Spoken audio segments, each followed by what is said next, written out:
Okay. Okay, I'd like to call this meeting to order. Please hold your comments until I open the agenda items for public comment. When addressing the board, state your full name both in person and on Zoom.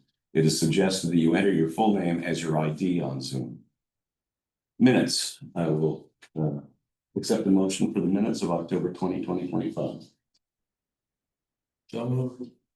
I got a second because you're first. Oh, yeah, you were the only. Oh, yeah, second. I mean, what you said. All in favor? Two extensions. Wondered why it was so quiet. Never mind, now it makes sense. Appointments, recognitions, and resignations, 2025 Maine Municipal Association Annual Report Competition. Mount Desert awarded excellent third place award in the 1,024.99 population category. Congratulations, guys. Yeah, that's really exciting. Yeah. Congratulations to Claire. Congratulations to Claire. Excellent. Consent agenda. Assessor proposed 2026 state valuation report, comprehensive plan workshop, Thursday, November 13, 2025, 5 to 7 p.m. Neighborhood House, Northeast Harbor. Retirement of Roger Hubert from Farrell, Rosenblatt, and Russell Town Council. Move acceptance of the consent agenda. Second. All in favor? Select board reports and reports. Unfinished business update from Municipal Waste Hub Executive Director Michael Carroll regarding the operation of the Municipal Waste Solutions Processing Facility. And they're not in here as of yet. Okay, so we'll skip over that. New business, request approval to pay Seawood Services Inc. $1,607.50 for the work out of the Seawood CIP Reserve. Account number 6410200-24600. The account has a balance of $77,207.93. Move authorization. Second. All in favor? Can we, can I ask a question about it? What is this for? Is that have anything to do with the? Your son, well, Yeah, That- if you read my memo, it's to repair the whales back near the ramp. oh, okay, that's what, is that the way going all the way around? Yeah, that's just the piece that's disturbed there. Right by the ramp? Yeah, that 9-foot section. Yeah. Okay, if they, what about the rest of it? There's a bunch of bad spots. Is that just like an emergency fix, John? Yes, that was needed to be done as soon as possible, and we'll assess the rest of it as we go. All right, yeah, good, thank you. All in favor?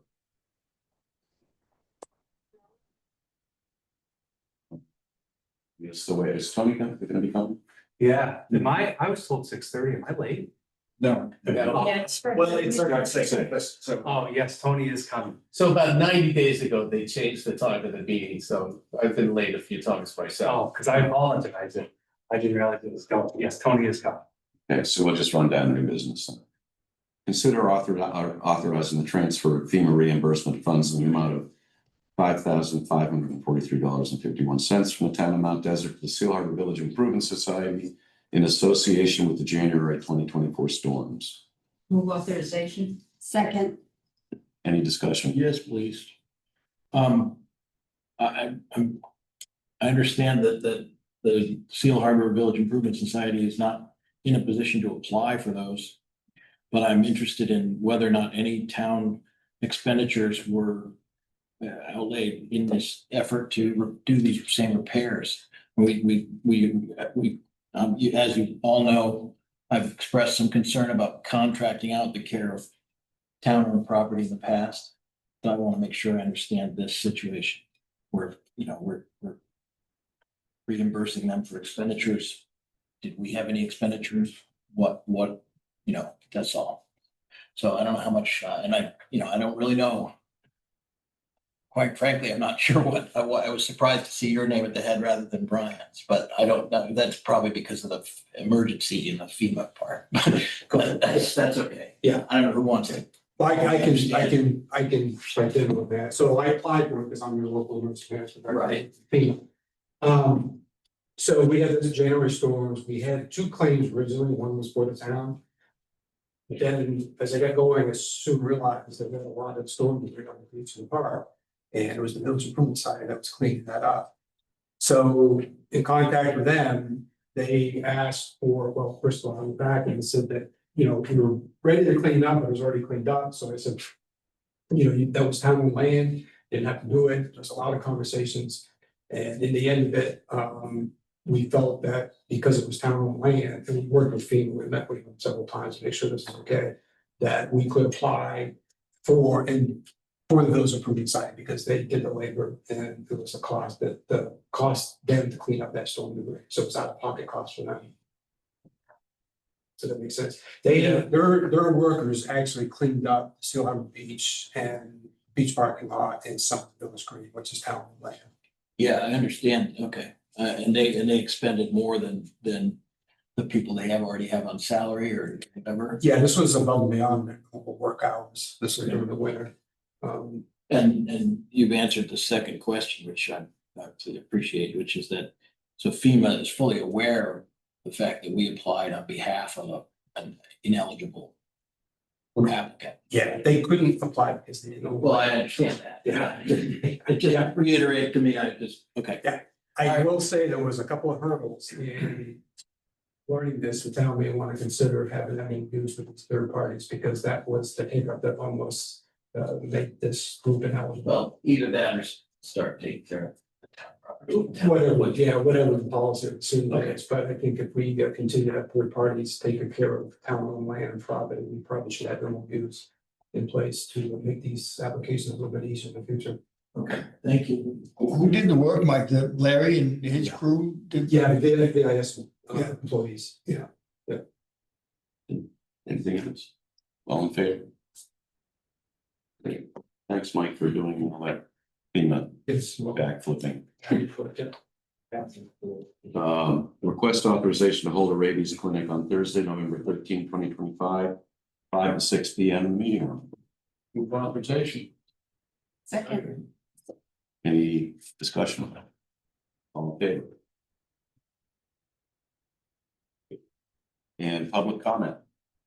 We're gonna wait for public comment, actually. We'll get back to.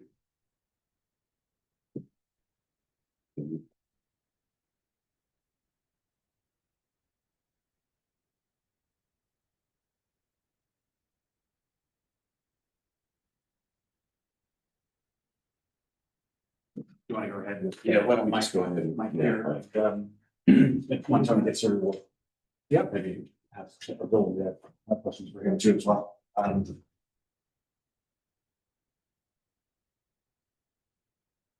everybody doing? Good.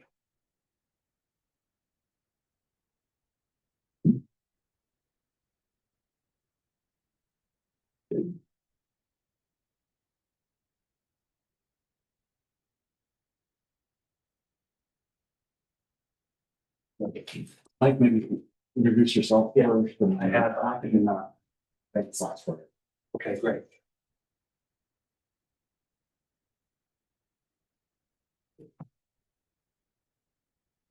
Then I have some newsletters to leave with the RLS and stuff. So if you go to the first slide, I can start with an introduction and everything else. Good evening, everybody. Thanks for having me. My name is Michael Carroll. I'm the Executive Director for Municipal Waste Hub, formerly known as the Municipal Review Committee, the MRC.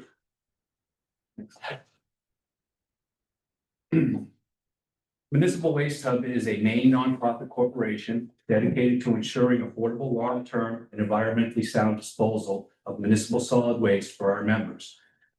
We serve municipalities, refuse disposal districts, public waste disposal corporations, and other public entities throughout central and eastern Maine, managing waste generated by household, businesses, and infrastructures and institutions. This past April, we changed our name from Municipal Review Committee to Municipal Waste Hub. This name wasn't chosen lightly. Waste Hub perfectly captures who we are and what we do. stewarding the municipal solid waste of over 115 communities. By processing our waste collectively, we achieve greater efficiency and productivity than any single community could accomplish alone. One voice, 115 members.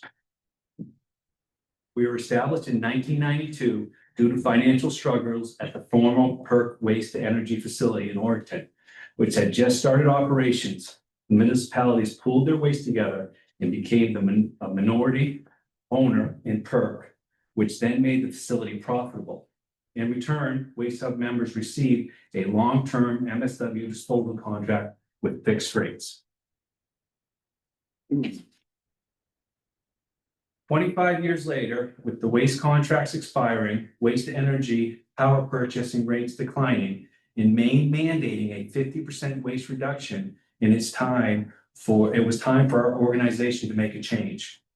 In 2017, construction began on a brand new state-of-the-art waste processing facility in Hamden, operated by Coastal Resources of Maine. Coastal built an $85 million facility, though they faced many struggles during construction and permitting. Coastal operated the facility at full capacity for 7 months before closing due to funding shortfalls. Next slide, please. Our partnership with Innovative Resource Recovery. In 2023, Municipal Waste Hub purchased the facility from the bondholders for $1.5 million. That same year, we partnered with Innovative Resource Recovery and renamed the Hamden facility Municipal Waste Solutions. Innovative is the majority owner of 90%, while Municipal Waste Hub retained a 10% ownership. After a lengthy solicitation and due diligence period, we chose to work with Innovative, a multi-billion-dollar asset management firm that provides significant financial capacity. No borrowing of funds or seeking investors are needed before capital investments are made in Hamden. Innovative brings a strong and collaborative team with backgrounds in engineering, environmental services, long-haul waste operations, finance, and recycling operations. This includes traditional recycling, as well as food waste diversion and mixed waste processing.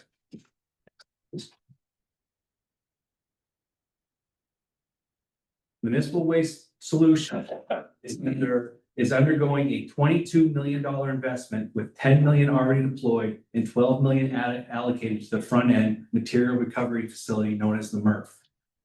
In April of this year, we reopened the facility as a transfer station, making the beginning of our ramp up to full operations. We believe we are on track to achieve full operations in the front end of the facility, which uses advanced screening and optical sorting to separate recyclables, including cardboard, plastics, and metals. Glass and grit will be repurposed as cover and drainage. Currently, we're conducting a thorough review and characteristics of incoming waste. This is critical to identify. It helps us identify how to improve waste separation at the source, ensuring that materials arriving at MWS are not contaminated with problematic items such as lithium batteries, tires, mattresses, and bulky waste that require special handling and recycling methods. Phase 2 of the operation, this represents a much larger investment. We're expanding the anaerobic digestion capacity by 6 million gallons, coming online in 2026 to process all organics of pulp fiber. We already are connected to the natural gas line in Bangor, the Lawrence line. So next slide. Something truly exciting in our hub and spoke model that will redo the way that we look at waste. Municipal Waste Solutions has identified strategically located member transfer stations that will serve as regional spokes connected to the central hub at the Hamden facility. All will operate under the Municipal Waste Solutions banner. These hubs and spokes infrastructures will allow us to offer a much wider range of services for a variety of all types of waste and recyclables, while enabling us to optimize truckloads and logistics. With this model, we can efficiently transport and process recyclables, construction and demo waste,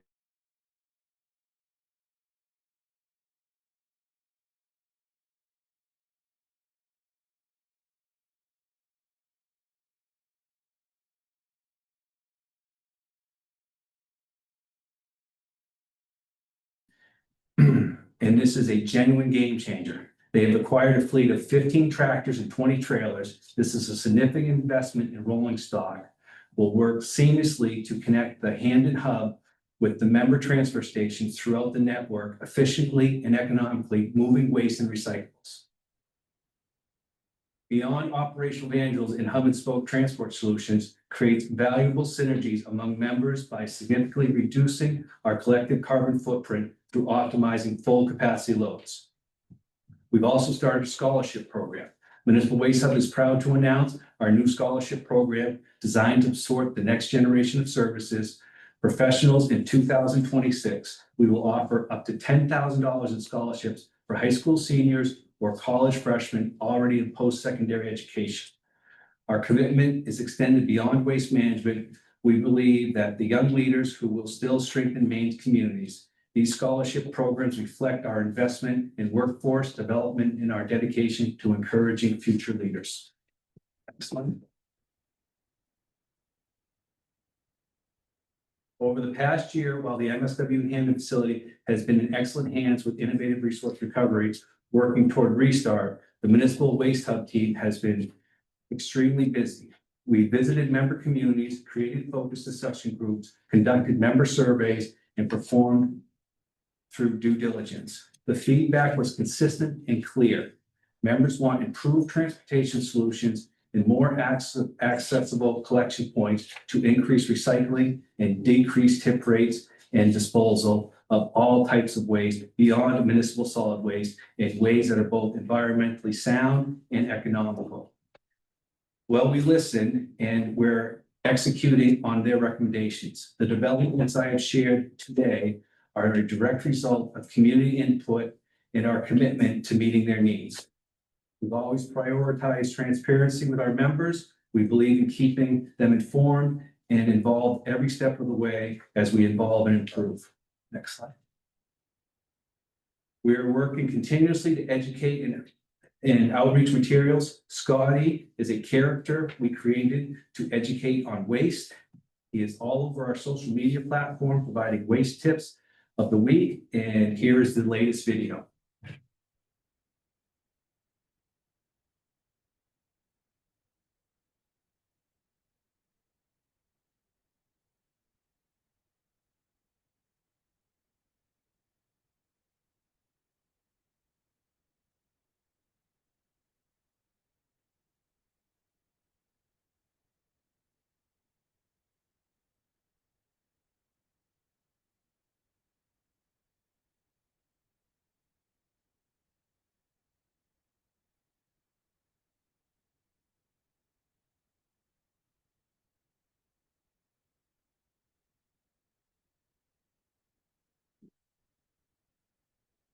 Summarized, we've rebranded as Municipal Waste Hub to better reflect our mission. We've reopened our Hamden facility as a transfer station while working toward full operations in Q1 of 2026. We've implemented the innovative hub and spoke model with dedicated transportation solutions, and we are developing public outreach and education materials.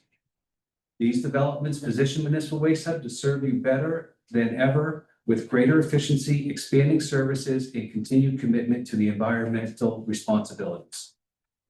That's all I have. Happy to answer questions. I apologize for being late. The aging process is involved. We did change the meeting time previously, though, several months ago. The town meeting, we changed it. So I was surprised too, Tony. I was a little off my game because I wasn't quite ready. I had 6:30 locked in for a long time. that makes sense. I just Brian, should I bring my cardboard supper into your dumpster or do I just throw it in with my trash? Is there any? Can I give you, I'll give you a quick overview of everything now. So we opened it as a transfer station to start bringing all the waste back in April. Okay, so the front end is called a MRF. That's a material recovery facility. That's where all the sorting happens. We are not running the front end right now, so nothing is being sorted that's coming in. The front end is we're just going to start the baler up probably next month, and the front end should be fully operational in Q1. The facility worked. We watched it work for 7 months. The front end worked well. There was a couple of bottlenecks. That's the one advantage of getting this facility after seeing it work for 7 months. So they used to have a bag opener that was a drum. It didn't open the bags. So now there's a bag opener that's a shredder. So everything gets shredded to 10 inches and then it will go through optical sorters and screenings. Once all that's turned on, then all the commodities, cardboard, paper, plastics, metals will all be extracted from the waste. But we won't be there till mid to end of Q1. And right now, when you do mix it all in and send it, it's just gonna get transferred. And so you'll probably pull cardboard dumpster when the time comes. We have a recycling and a cardboard dumpster that is in place still, and for those that want to continue to recycle until the plant is doing the Gotcha. full sorting and recycling, we'll keep those in place. So what's key is, what I tell all our members is, right now, you are probably paying a ridiculous tipping rate for recycling. So what I would do is, for the first year, keep your recycling, but bring it to us. And we will give you a reduced rate. We will cut it almost in half. And then after everything runs for a while and all the bugs are out, then you can make the decision. You can at least be comfortable, make the decision whether you want to go back to all in one or whether you want to keep it. Either way, we'll be able to reduce your costs compared to what you're doing now. So I'm Phil Lichtenstein, I'm the chair of the sustainability committee of the town. I've also been in the plant, I've been involved in everything, and kudos to you to get us back to this far. As far as recycling goes, and I'm responsible for probably teaching everyone around here to recycle. I might be wrong, but the thing that's really been restrictive for us is the transportation cost. The Arlington, for us to be able to transport from there. Now, you've mentioned in your slides that you're going to do some spoke hubs. Unless we pay to bring the recyclables at a reduced tipping rate, it's no advantage for us to do anything that's all in. I want to go back to what you said a few minutes ago, and that was my original question. So thank you for bringing it up. Yeah, I understand. And that's going to be a decision you'll have to make. A lot of people are paying $250 to $300 tip rate right now for recycling. That's the common rate. And then you got to usually put transportation on top of that. As members, you're already locked in on your contract at like a rate of $110 or $120. And your waste disposal is 88 a ton. And if we're extracting all of it out, it's just kind of, you're gonna have to sit down and do the math. It would be.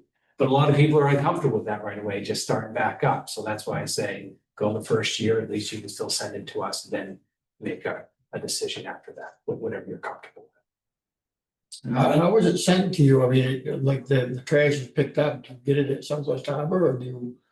EMR delivers it. Oh, The they do. EMR must pick it up from you folks, or you either go to EMR. We bring it to EMR. Yeah, so So- EMR is all set up with the different bins from the different communities, and that all gets scaled at EMR, and then they bring it down and track the trip. I see, so if one town said we want to, the other one didn't, they're called out already. Am I right there that, I'm sorry, say it again. well, supposing one town wanted to go ahead with it, the other one didn't.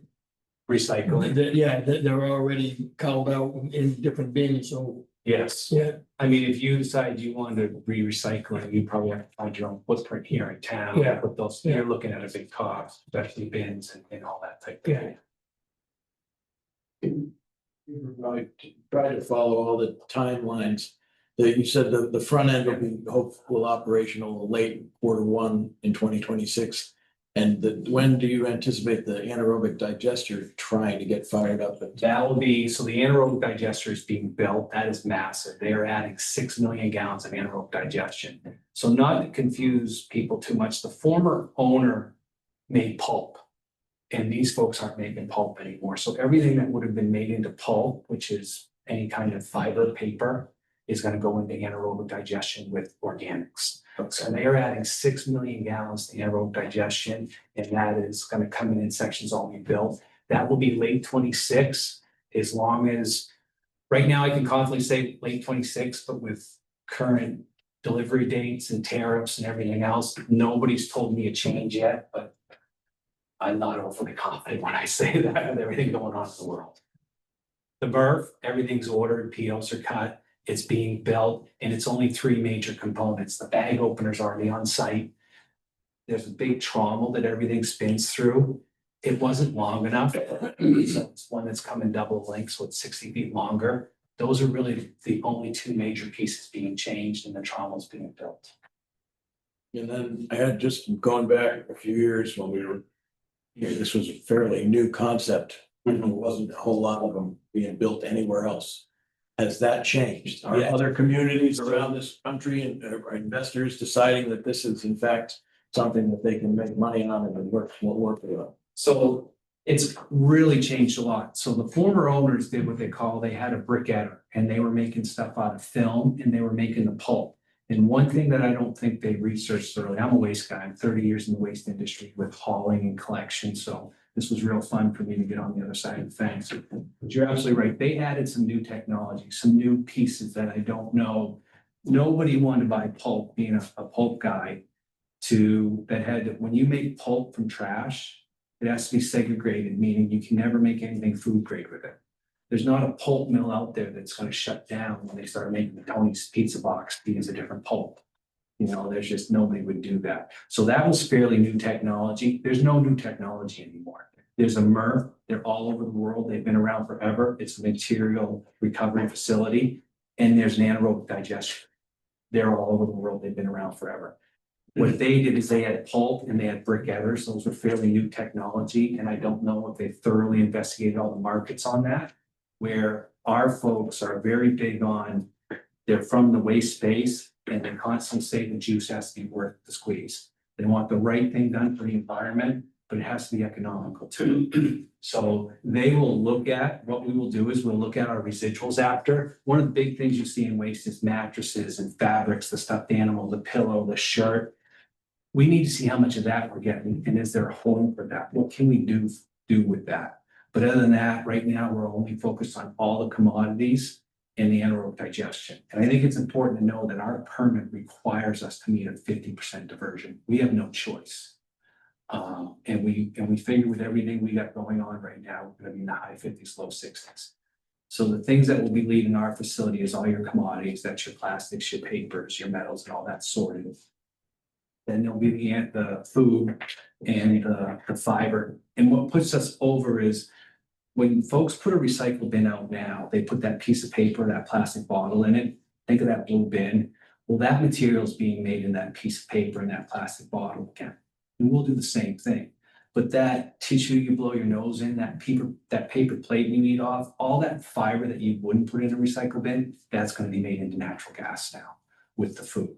And then the other thing we have is, and it's a common term, it's called glass and grit. So all folks like us, all processes like us, we have glass and grit, and that is used for drainage and cover. So garbage has a lot of grit in it and a lot of glass. And that will all go to landfills as ADC cover or be used in road building or drainage wherever it can be as well as it gets. So to answer your question, I know that was long-winded. Anything that's brand new or tested is not there. Right, so I mean, essentially the newfangled idea that was added, we did abandon. Yes, but the thing that these folks is they put an anaerobic digester and a MRF on the same site. Sure, Which is great. Save, yeah, okay. And the advantage with our facility is when Fibrite did build it, it was built on I believe it's called the Lawrence Pipeline. So we already have the stub right there, feeding natural gas right back up. And that's the pipeline that usually, well, still does, goes from Searsport to Lauren, with transfer of jet fuel. So we can just tap into it. It's been inspected, the pump station has been inspected, and like Mike said, just tap in.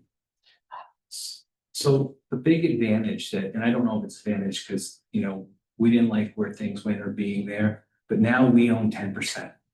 We never owned, this was a facility that we had 115 contractors supplied that was built on our land. I mean, the bank tied this up for 3 years, or it can be going by now. But we own 10%, which means we have a seat on the board. There's a board of managing directors. There's 3 seats on it. Municipal Waste Hub holds one of those seats, and it's a managing seat. If something with this pipeline and the gas in the terminal, if there was some catastrophic thing, a bad explosion, anything like that, does it fall back on somebody that is using it? Like, I don't know the answer to that. I think it would be on where the explosion took place. I mean, if it was going down the pipeline, I can't imagine that, but if it was within a facility, I'm not sure how to answer that.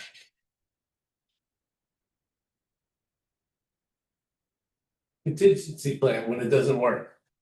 Is everything gonna go to a landfill and we'll just do the MRFs in the beginning of the building?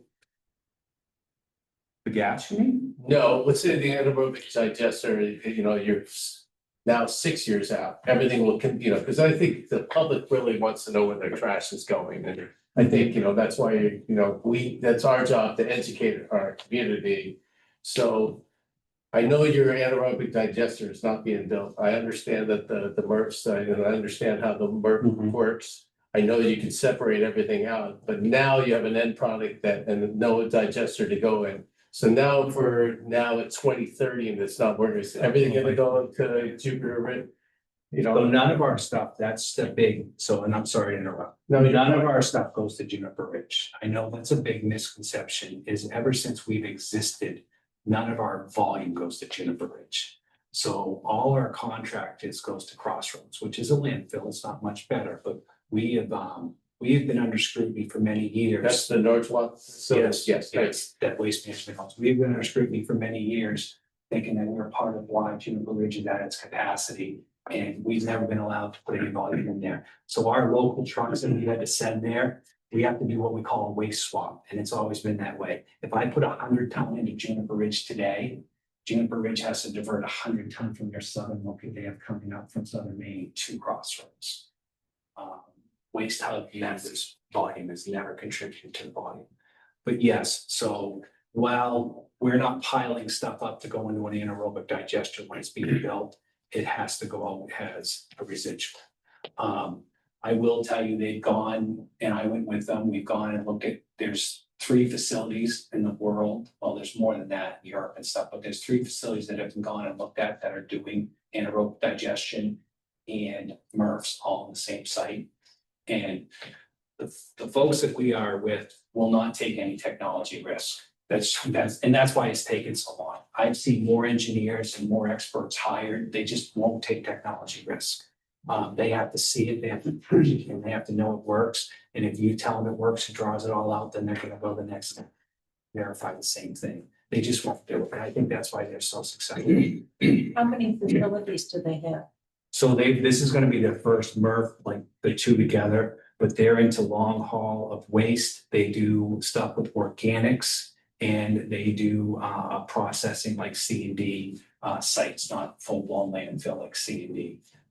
Construction demo debris sites. They don't have any MRFs and anaerobic digesters together. Anaerobic digestion is common all over for wastewater. We have aerobic digestion in 3 places here in town. It's just different fuel. It's food source, and the bugs give off different gases.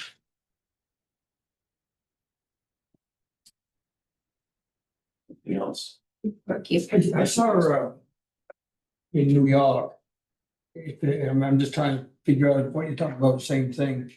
A rig that they had actual like junk cars would go up and it would go into it, just shredded it and glass went one way and light metals, heavy metal, rubber. Is that what you're talking about? Something Yeah, like that? so, and a lot of facilities have only a few. We have 5 optical sorters. And what they do, and we're actually adding one, so that's the 3rd major piece coming in. And what they do is they throw lasers down at all the material going down the belt. And when the laser picks up that material, it fires a shot of air at it. And it goes over to the proper belt, so it goes in the right bunker. So it's either gonna go to the food and waste paper or plastics or metals. And then over the belts is a great big magnet, always picking up the metals. And when that magnet turns one way, it's on. And then when it turns going up, it's off, and that's dropping on the next belt to feed it. Yeah. You're more than welcome to have it towed at any time, especially after things get operating. A lot of the communities have come and toured. We just hosted DEP. Their core team came in not too long ago, and they've been great to work with. They really have. Because when you ask the question about contingency plans, there's not a lot of options. There's 2 incinerators operating in Maine. It would cost a fortune to get stuff down to them, and they're at capacity. The other incinerator that's by us is not operating, And incineration doesn't count towards Maine's 50% diversion. So there's just not a lot of options. There's really no, I'd love to tell you I have 100 contingency plans, but there's no choice. There can't be a contingency plan. This has to operate, especially for this region. What do you do about downtime like maintenance? Do you let it gather? up? So the system is designed for 50 ton an hour, but we're permanent for 186,000 tons. And we have 100,000 tons currently.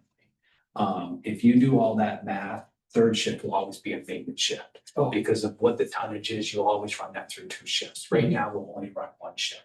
But that is the most important thing with a MRF is safety and maintenance. And the reason we went with the shredder is the needles. I mean, that's one major reason, the volumes of needles that are in garbage right now. They're like darts going through things. And so we're gonna add a lot of jobs with the anaerobic digester because that's 24/7, 7 days a week. But we're eliminating hand sorting. We're demoing, we have a company that wants to demo robots on the residual line. That's just everything coming out and that's just gonna analyze, okay, is there a lot of this product in here that maybe we should start looking at that we can do something else with? But there's a lot has ended up in the garbage over the last few years that shouldn't be there. And this is only household garbage. How about? Yeah, but you can fit a tire. You wouldn't believe what you can fit in Yeah. household But- garbage. that is right. Deer hide, tire. Well, different dumpsters around here, you see, they all in those brush or something like that. So and this is a joke. I've always said there's a new environmentalist out there and they've been increased. And what they do now is they go to Dunkin' Donuts at midnight and they throw it in the dumpster. No, and eventually somebody's gonna have to handle it rather than throw it in the woods. Yeah. So you're right, there is but if I've always told my team, if you can fit in a black bag and tie it up, we have to figure out how we're gonna deal with it. And a lot of stuff you can fit in a black bag. But what happens when that tire, say, goes through your machine, you know? So we are counting tires right now and all these towns with a side load, we found out you can fit a tire and side load. We are actually looking at a tire shredder. So that's what I mean. They'll always look at the juices worth the squeeze. We have been counting tires, even though they're unacceptable, and I don't want tires right yet. We have been counting tires since April. And now we're starting to say, this might make sense to add a tire shredder. And then that would go out as a fuel or it'd be shredded enough to go as a cover. But yeah, but the tire, I mean, is there a way that it could get in there without somebody noticing it and hurt the machine, or could anything get in there? And small tires with rims, like we'll say like a 4-wheeler, because everything's grabbed, we're probably grabbing 50 ton at a time, not a large tire. Yeah. You'll probably see that, but you're right, if you had a tire like that's on a 4-wheeler or a side-by-side or something. But that's another great thing about everything going through this shredder. I mean, this shredder is massive and it's not like a shredder you would. It's. So it wouldn't slow it down, then it would knock right up and. But remember, the thing with, well, I'm not concerned about the equipment when it comes, I'm concerned about concrete and stuff like that. Mhm. We have to meet a 50% requirement. And if it's not recyclable, it shouldn't be in the garbage. It crosses our scale going in, then it counts towards what we have to meet. And the only thing that's gonna cross our scale going out is recyclables. So that's why we either, if we get a big volume of them, we need to figure out how to recycle them, or they need to say. Things have been going to landfill so long that because of what we charge for a rate at $88, everybody's mixed everything together. I mean, you guys go to EMR, so you're in really good shape, but most transfer stations, they had a container for construction debris, they had a container for tires, and they had a container for municipal solid waste. This one was $110 a ton at a $300 haul, $110, $300 haul, $88, $100 haul. So it all's in the 88. And that's the biggest reason why we opened up as a transfer station. I think the numbers in there are going to change because they're saying we have all this solid waste. But myself, the incinerator in Portland was down for the year. Everything was crossing the scales at the landfills as municipal solid waste. So, I'm assuming the transfer station Southwest is on one of those spokes. Yes. You're talking about, yes. Yes. How do you do the aluminum?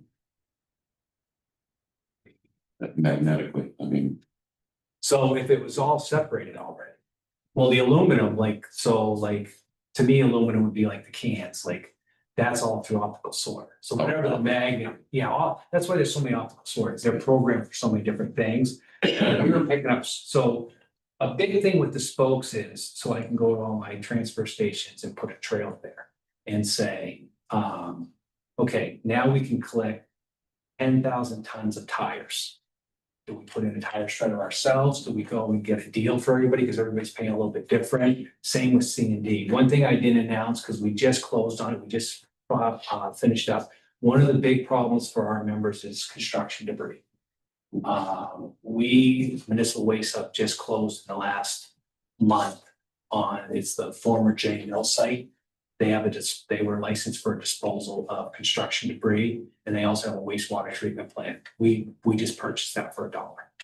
And we are very excited about having a wastewater treatment plant. Not sure why, but we're very excited about it. Well, we know that PFAS, we think we can be a solution in the future for sludge and PFAS.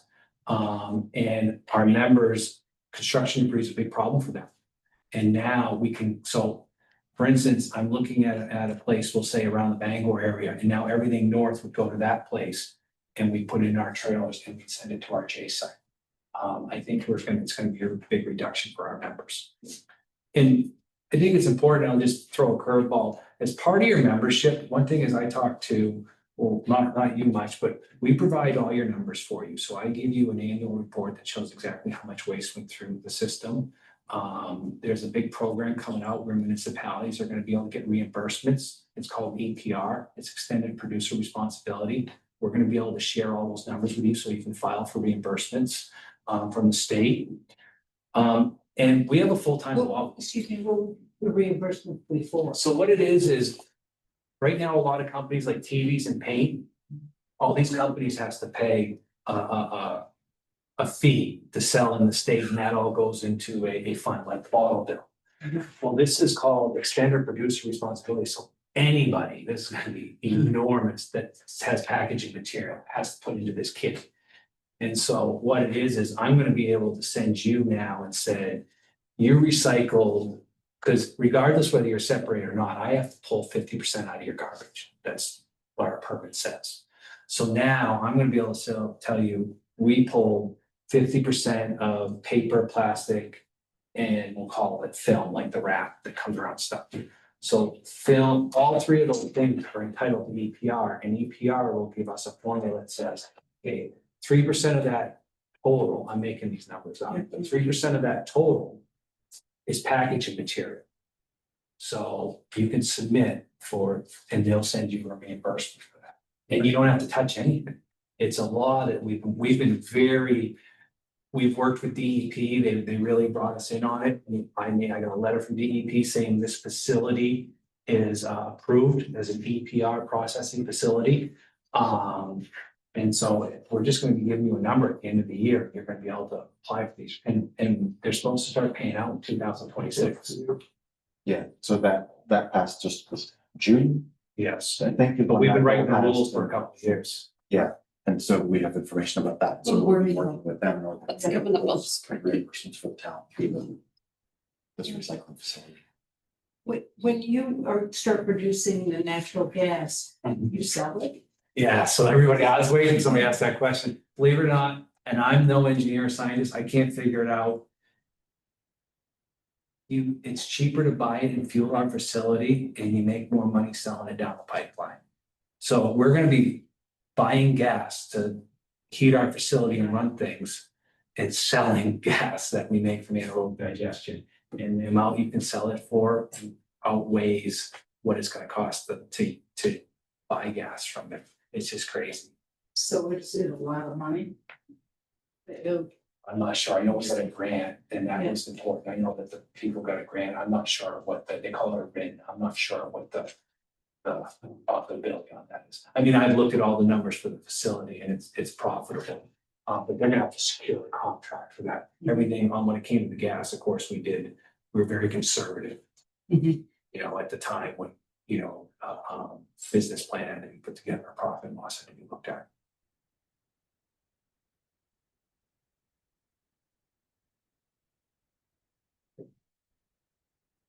Nothing else? Good, thanks, guys. Thank you very much for coming. Thank you for having me. Can I just give you some? Sure. You talked really fast, so. Well, I didn't know, I live it or not. No, it's. You're showing the slideshow, I imagine, to all the community. members. You're the second one. There's a lot more. Yeah. Yes. You're not unrelated. He's so device. Yes. Okay. Doesn't go there. Yes. And then it just jumps off the page and anybody who knows. Were you a teacher? I am a teacher. I grew up with an English major. That's Police one and scholarship. Yes. Thank you. Nice, thank you. Be able to sleep at night if I didn't say something, Lisa.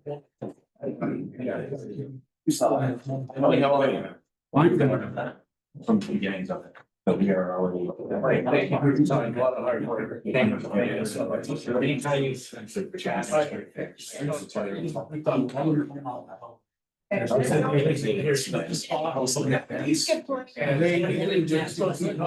have like the big PR thing of like, you know, elected.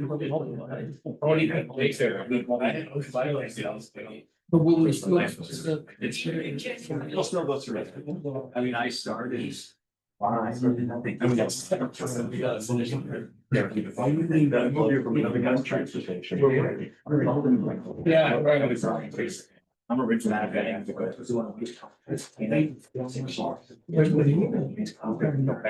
Converting St. John. Runs the river into. Recycling, that even have things for us. Find a way to, you know, it's fine over recycle. Yeah. Yeah.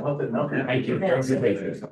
We got to come up with some way for trying to project by, you know, important. I see you. Great people. Yeah. I heard it. Thank you. Thank you. Thank you, everybody. Thanks. Yes, yes, I want to. Yep. I want to jump up in the middle of the meeting. Oh, yeah, nice to see you. Nice to see you. Okay, very good. Public comment time. Actually, Jim Bright, I have actually two things, if possible. One, I'm debating whether to give you a little quiz, but I'm gonna say we're in parallel parking, is that correct? And you have to park parallel in front of the bank normally anyway, all the way down to about McGrath's. At this present time, there are 3 signs there that say park parallel to the road, even though it's pretty obvious. You get down to where there's diagonal parking and there's nothing.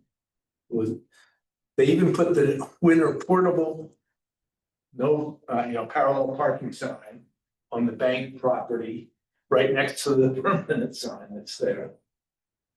We need it down where the COA students are and in front of Kimball's shop. There's nothing there that says parallel parking. And I'm sorry, Brian stepped out. We get it back in. Because I brought it to Darla last year, and I think because, I mean, 3 signs that were just put up. See you guys. It was already a Talking parallel. about parallel parking on Main Street, it should be another sign down below because parking. That, the switch over to two-way traffic, are you talking about, in parallel parking? That was today, the guys were going, doing those signs. Well, they put them back up. They put them right where there's already parallel parking. There's nothing down where there's diagonal parking. There isn't any now, they're switching it over to two. I understand that, but they put the winter signs up where you can't. They don't put any signs up where there's diagonal parking. They don't put signs up that say. Why don't you and I go and take a look at it and review it? So I can see what you're talking about. We'll walk through the street. Well, just stand in front of the bank, right? Where there's already parallel parking. They put 2 signs up there that say parallel parking. You go down by the Kimball shop. Colonel's and the COA dormitory down there. There are no signs that say parallel parking. Okay. That's all. And so they are still parking diagonally. Yes, and it was like that all last winter. Now, I know probably the snow plow, sidewalk plow probably doesn't like it, but they used to put them back up against the side of the building. Right, I think that's why those are back up against the. It would be, even if you only put one down there, put it right in front of where COA dormitory there, so all those kids would, like, no.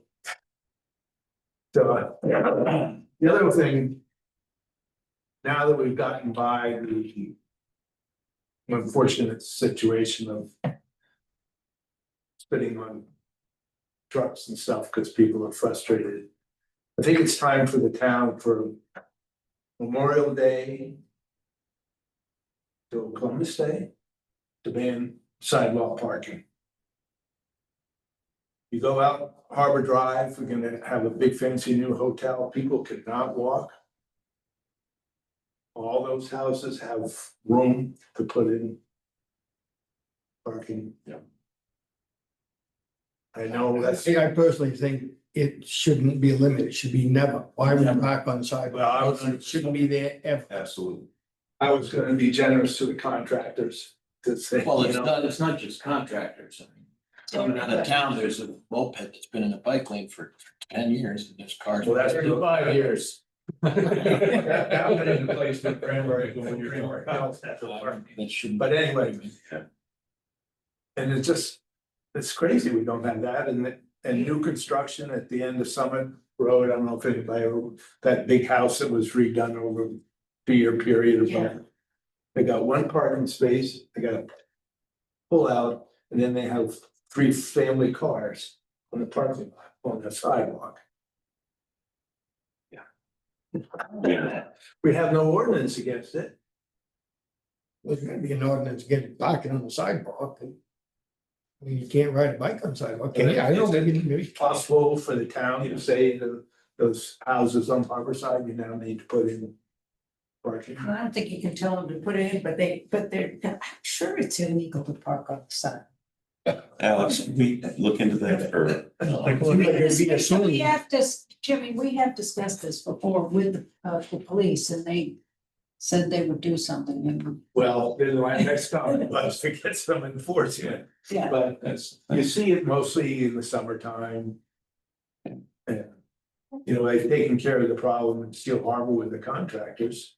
They park up in that lot. Right, and then they have a van that runs up there, and I'm sure Haynes Garage would be happy to rent out. But they actually haven't, because down on the corner by the fountain, that if there was a guy there, one shade truck. All night with a trailer, but if you could just barely get by, he just parked there overnight, he had the trailer on, but he couldn't move. But back up the driveway or something, but right on that corner, there's construction. But Harborside is obviously the worst with the people, more people that they walk in. It's really just 1 or 2 houses to do it, but they don't have a bike lane either, so, or. You're walking down there, you have to go out in the road and people drive very fast along. Yeah, that's. Not if they're behind me, but.